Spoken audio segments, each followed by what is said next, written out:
Шановне товариство, гарного всім дня, а християнам слава Ісусу Христу. Цього разу я пропоную розглянути тему християнського патріотизму, як його бачив митрополит Андрей Шептицький. Він сам дав таке визначення, бо цим самим він хотів відрізнити його від патріотизму поганського. Отже, пригляньмося до позиції митрополита ближче. Передусім, на його думку, бути патріотом – це правильно, це не суперечить християнству. Христос, який плакав над Єрусалимом, передбачаючи його загибель, а по нім апостол Павло, який готовий був життя віддати за братів своїх по крові, дійсно любили свій народ. І не лише не забороняли, а й навчали правдивого патріотизму. Наступна цитата. «Бо і звідки ж черпає силу весь народ, як не з патріотизму? А патріотизм є якраз тим вищим і благороднішим, чим більше спирається на Божому законі. Бо що ж в'яже всіх громадян в одно, як нелюбов до батьківщини? Коли б ви, любі браття, зуміли добре по-божому жити в єдності і взаємно собі помагати у своїх громадах, то така єдність замінила б вам велике-велике майно». Проте за Шептицьким не всякий патріотизм узгоджується з християнством. Християнин може і повинен бути патріотом, але його патріотизм не може бути ненавистю, ані не сміє накладати обов'язків супротивних вірі. Християнство зобов'язане любити батьківщину і дбати про добро свого народу, тільки одного йому не можна.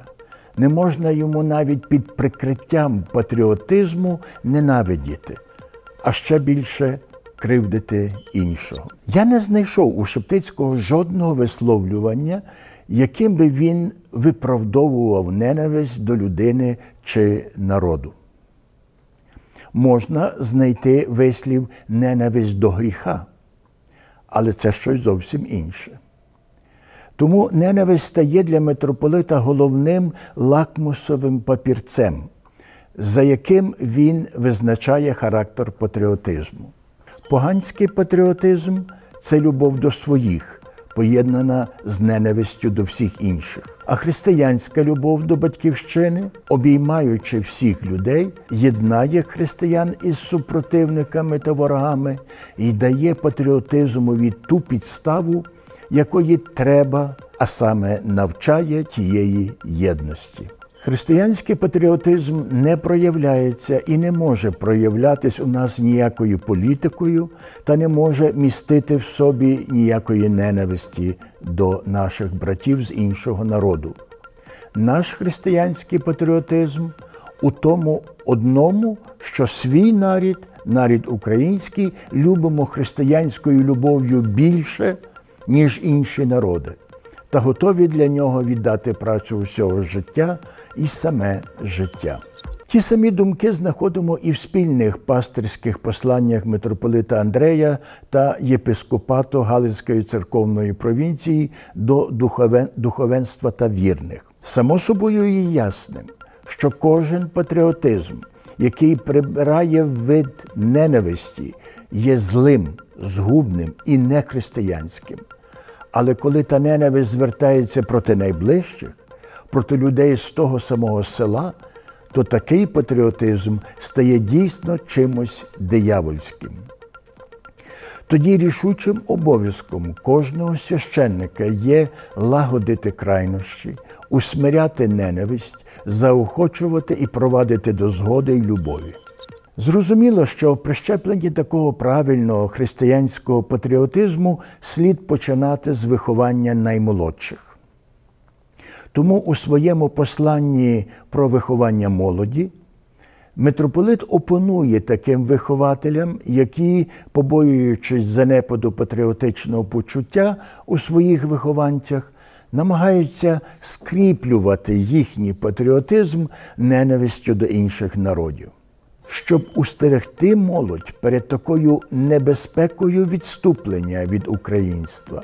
Деякі вихователі вважають, що елементом, який є обов'язковим для патріотичного виховання, є певна доза ненависті щодо ворогів. Так само здається декому, що для виховання в любові до свого віросповідання треба якоїсь дози ненависті чи бодай неохоти до усіх інших віросповідань.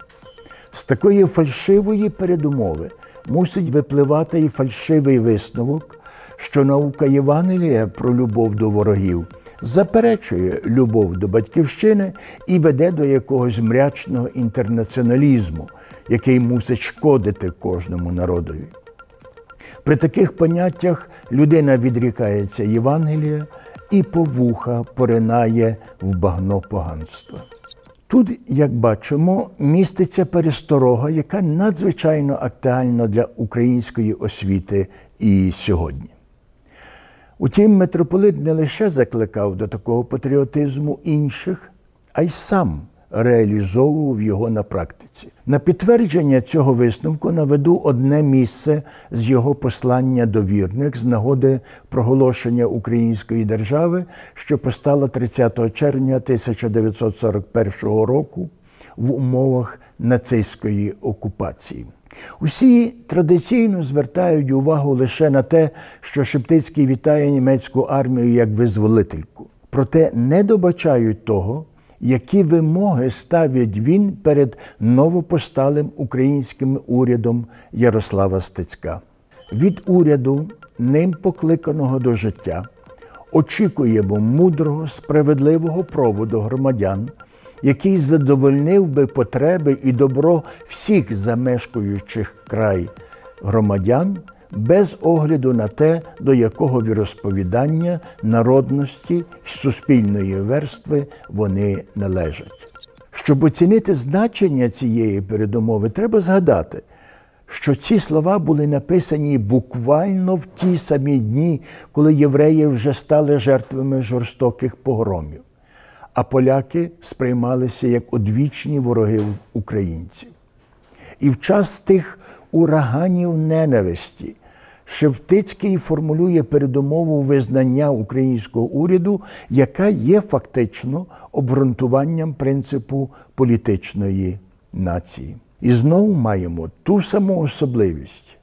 Те, що за часів Шептицького сприймалося з підозрою, як відображення його буцімто пропольських симпатій, насправді було формулою патріотизму, до якої Україна дозріла лише в часи Революції Гідності. Дякую за увагу і до наступної лекції.